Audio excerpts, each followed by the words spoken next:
Hi traders. ഇന്നത്തെ മാർക്കറ്റും പതിവ് പോലെ തന്നെ ഒരു ഹെവി സെൽ ഓഫിലാണ് ട്രേഡ് ചെയ്തുകൊണ്ടിരുന്നത്. ആദ്യത്തെ ഒരു മണിക്കൂർ 1.5 മണിക്കൂറോളം നല്ല രീതിയിലുള്ള സെൽ ഓഫ് ആയിരുന്നു. നിഫ്റ്റിയിലായാലും ബാങ്ക് നിഫ്റ്റിയിലായാലും മറ്റുള്ള സെക്ടറുകൾ ആയാലും എല്ലാം തന്നെ നല്ല രീതിയിലുള്ള ഒരു സെൽ ഓഫ് ആയിരുന്നു. ഓപ്പൺ ചെയ്ത് ഒരു 5 മിനിറ്റ്, ആദ്യത്തെ ഒരു 5 മിനിറ്റ് ചെറിയൊരു പോസിറ്റീവ് ആയിരുന്നു എന്നുള്ളത് ഒഴിച്ചാൽ പിന്നെ അതിനുശേഷം ഉണ്ടായിരുന്ന ഒരു ഏകദേശം 1 മണിക്കൂർ 1.5 മണിക്കൂറോളം നല്ല രീതിയിലുള്ള സെൽ ഓഫ് ആയിരുന്നു. പക്ഷേ ഈ ഒരു സെൽ ഓഫിലൊന്നും നമുക്ക് എവിടെയും ഒരു എൻട്രി കിട്ടാൻ ബുദ്ധിമുട്ടായിരുന്നു. ഇൻട്രാഡേ ചെയ്യുന്നവർക്ക് നിഫ്റ്റിയിലായാലും ബാങ്ക് നിഫ്റ്റിയിലായാലും ഒരു ആദ്യത്തെ ഈ ഒരു സെൽ ഓഫ് സമയത്ത് നമുക്കൊരു എൻട്രി എടുക്കുക എന്ന് പറയുന്നത് ഒരു ബുദ്ധിമുട്ടുള്ള കാര്യമായിരുന്നു. നിഫ്റ്റി ആയാലും ബാങ്ക് നിഫ്റ്റി ആയാലും ഏകദേശം ഒരേപോലെ തന്നെയായിരുന്നു ചാർട്ടിൽ മൂവ്മെന്റ്.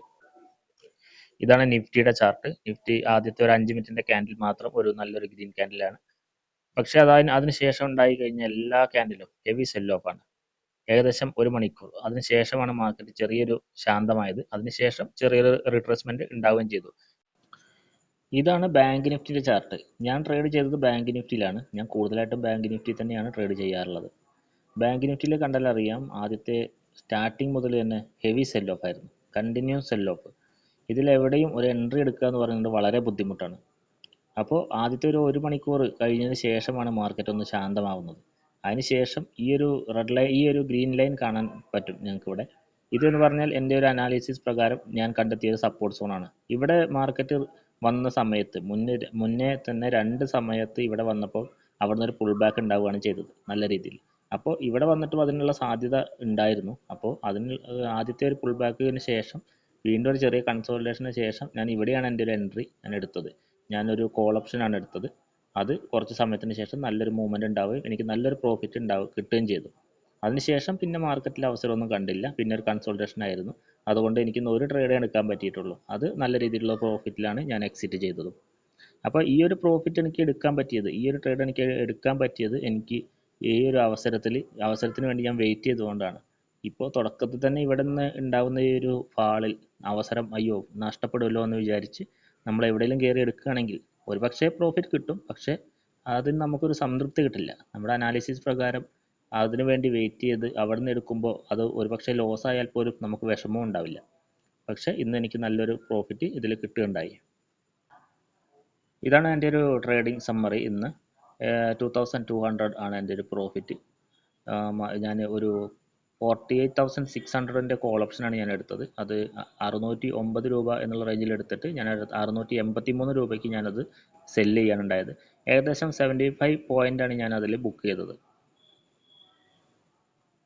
എന്തായാലും മാർക്കറ്റ് ഓപ്പൺ ചെയ്ത് ആ രീതിയിലല്ല ക്ലോസ് ചെയ്തത്. നല്ല രീതിയിലുള്ളൊരു റീട്രേസ്മെൻ്റ് ഉണ്ടായി. അപ്പോൾ ആ ഒരു റീട്രേസ്മെൻ്റ് ആണ് ഞാൻ കോൾ ഓപ്ഷൻ എടുത്തതും പ്രോഫിറ്റ് ബുക്ക് ചെയ്തതും.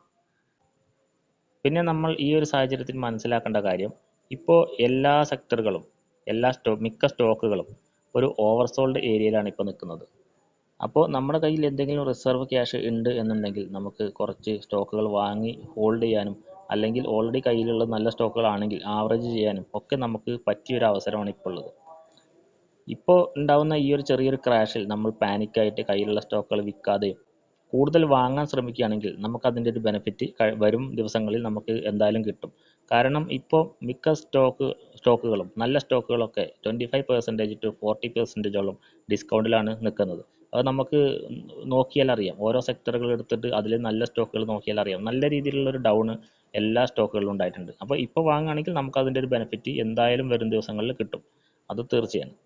അതുപോലെ തന്നെ നമ്മൾ SIP ചെയ്യുന്നുണ്ടെങ്കിൽ അത് സ്റ്റോപ്പ് ചെയ്യാതെ അത് കണ്ടിന്യൂ ചെയ്യുന്നതാണ് ഇപ്പോഴത്തെ അവസരത്തിൽ എല്ലാവർക്കും നല്ലത്. കാരണം SIP ഇപ്പം എല്ലാവരും ലാഭത്തിൽ ഓടിക്കൊണ്ടിരിക്കുന്നത് നന്നായിട്ട് ലാഭം കുറഞ്ഞു കാണും. പുതുതായി തുടങ്ങിയത് SIPകളാണെങ്കിൽ എന്തായാലും നഷ്ടത്തിലായിരിക്കും. അപ്പോൾ നമുക്ക് നഷ്ടത്തിലാകുമ്പോൾ കൂടുതൽ യൂണിറ്റുകൾ കിട്ടുകയാണ്. പിന്നെ ഇവിടുന്ന് ഇനി മാർക്കറ്റ് പുൾ ബാക്ക് ചെയ്യുമ്പോൾ നമുക്ക് അതിൻ്റെയൊക്കെ ബെനിഫിറ്റ് അപ്പോഴാണ് കിട്ടുക. അതുകൊണ്ട് ആരും ഈ ഒരു അവസരത്തിൽ SIP കയ്യിലുണ്ടെങ്കിൽ SIP ഒക്കെ നമ്മൾ നിർത്താതിരിക്കുക. അതുപോലെ പുതുതായി സ്റ്റോക്ക് വാങ്ങാൻ ആഗ്രഹിക്കുന്നവർ ഇപ്പോഴാണ് പറ്റിയൊരു അവസരം. അതുകൂടെ ഈ ഒരു സാഹചര്യത്തിൽ നമ്മൾ ശ്രദ്ധിക്കുന്നത് നല്ലതാണ്.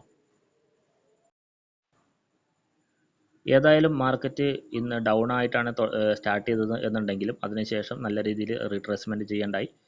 ട്രേഡേഴ്സിനൊക്കെ നല്ലൊരു അവസരം കിട്ടിയിട്ടുണ്ടായി. എനിക്കും ഇന്ന് നല്ലൊരു ദിവസമായിരുന്നു ട്രേഡിങ്ങിൽ. അത്യാവശ്യം നല്ലൊരു പ്രോഫിറ്റ് എനിക്ക് ഒരു സിംഗിൾ ട്രേഡ് തന്നെ കിട്ടാൻ ഇന്ന് സഹായിച്ചു. അപ്പോൾ മാർക്കറ്റിൽ നമ്മൾ ശ്രദ്ധിക്കുകയാണെങ്കിൽ, നമ്മുടെ അനാലിസിസ് വിശ്വസിക്കുകയാണെങ്കിൽ, ആ ഒരു ഏരിയയിലേക്ക് വരാൻ നമ്മൾ വെയിറ്റ് ചെയ്യുകയാണെങ്കിൽ ഇൻട്രാഡേ ട്രേഡിൽ ഒരു ട്രേഡ് എടുക്കാനും അത് പ്രോഫിറ്റ് ആവാനും വളരെ എളുപ്പമാണ്. അപ്പോൾ നമ്മൾ ശ്രദ്ധിക്കേണ്ട കാര്യം ക്ഷമയോടെ നമ്മളെ അവസരത്തിനായി വെയിറ്റ് ചെയ്യുക എന്നുള്ളതാണ്. അതുകൊണ്ടാണ് ഇന്ന് എനിക്ക് ഈ ഒരു പ്രോഫിറ്റ് ഉണ്ടാക്കാൻ കാരണം. അപ്പോൾ ഇത്രയൊക്കെയാണ് ഇന്നത്തെ ഒരു മാർക്കറ്റിനെ കുറിച്ച് പറയാനുള്ളത്. അപ്പോൾ മറ്റൊരു വീഡിയോയുമായിട്ട് വീണ്ടും കാണാം. Thank you.